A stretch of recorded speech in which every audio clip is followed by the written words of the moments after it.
obviously there is a nuclear. We made the nuclear bomb because of a trauma from 1971, and so you've seen and studied our nuclear program in Pakistan. How safe are our commands and control? And can you compare it to other parts as well? We consider any command and control system safe until there is a crisis.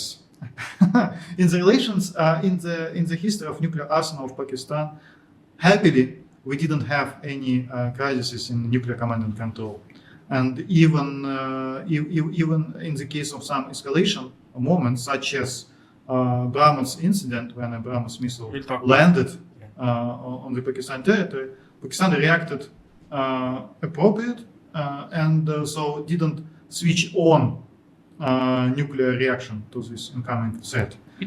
That BrahMos is actually held by the Russians, the Yes. whole program, right? The Yes, BrahMos so. missiles. Yes, it's true. So it is basically its engine and everything is Russian. Engine. It's about engine, and it's a result of bilateral cooperation between India and So Russia. how? But Russia wasn't in charge of operating or controlling, so it happened just because of some. I'm just beginning to think of how on earth does this happen? You know, a BrahMos of a nuclear strike missile coming towards Pakistan. I'm just trying to think, and this is in seconds. Somebody in Pakistan might, they said, the Indians said they've launched this accidentally. They fired a squad leader or something, and it's coming towards Punjab area of Pakistan. Somebody sitting on a radar here and on an air defense system might have called somebody in the Pakistan Nuclear Command or SPD, Strategic Planning Division, or somebody, or this is a chain which is in Pakistan. And that reaction, you have to take that decision in seconds and understand this. And this, I think, this has happened during Cold War. A lot of times with the nuclear submarine we have happened. Always false alarms. False alarms. Yes. So there must be solid, psychologically, trained minds, calm minds, patient minds, sitting on that control to understand things. What was your assessment on what really happened, or what? First of all, let me add to this question. Initially, Russia was very clear that it cooperated with India to build BrahMos not as a nuclear delivery system. And if we follow the construction of this missile, just to imagine that it could deliver a nuclear warhead, it should be a task for India to build its own miniaturization process of a nuclear warhead. And there are different opinions, including in India, about how successful India is in building small nuclear warheads capable for such delivery systems. But definitely, it's because it's about Russia's NPT obligations of the Non-Proliferation Treaty, not to help India as a non-NPT state to build its own nuclear arsenal. Of course, I know that in Pakistan there are different arguments, such as Russia provided India twice with a nuclear submarine, Chakra 1 and Chakra 2.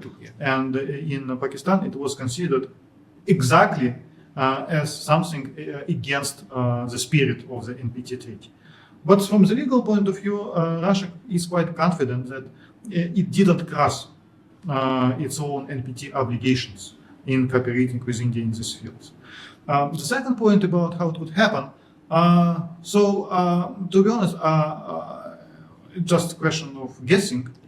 But in this situation, if you have a missile, of course, you have several training ways to learn operators how to act, especially how to act in the case of time stress.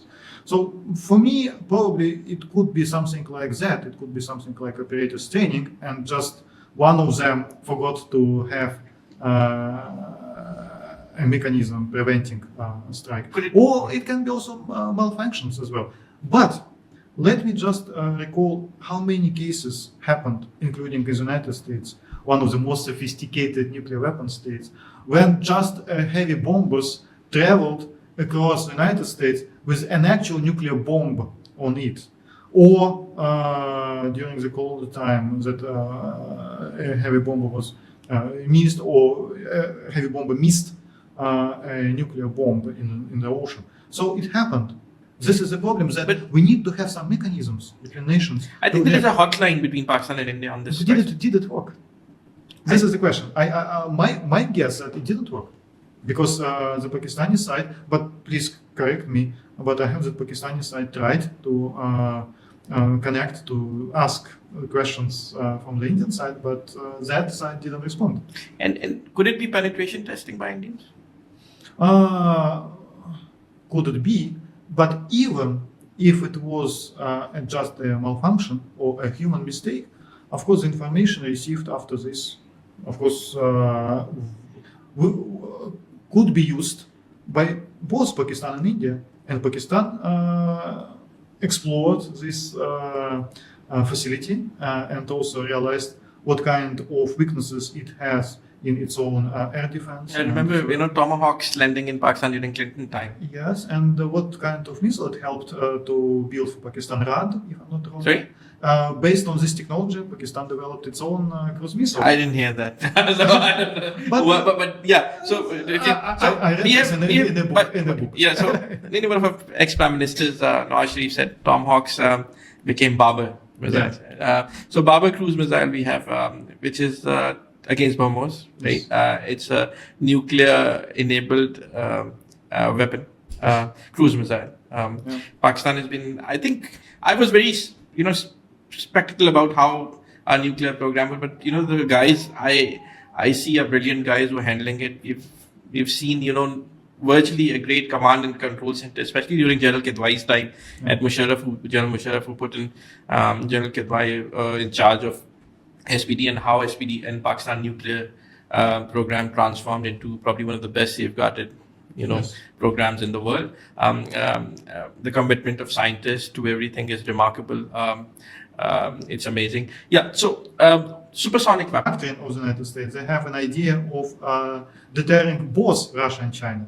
So it means that there is an intention in the United States to have more and more weapons, and it would push other nations to develop their own arsenal. So that is why Pakistan, in brief, at least it's the most flexible and adequate reaction to this chain of reaction in the field of nuclear deterrence. Yeah.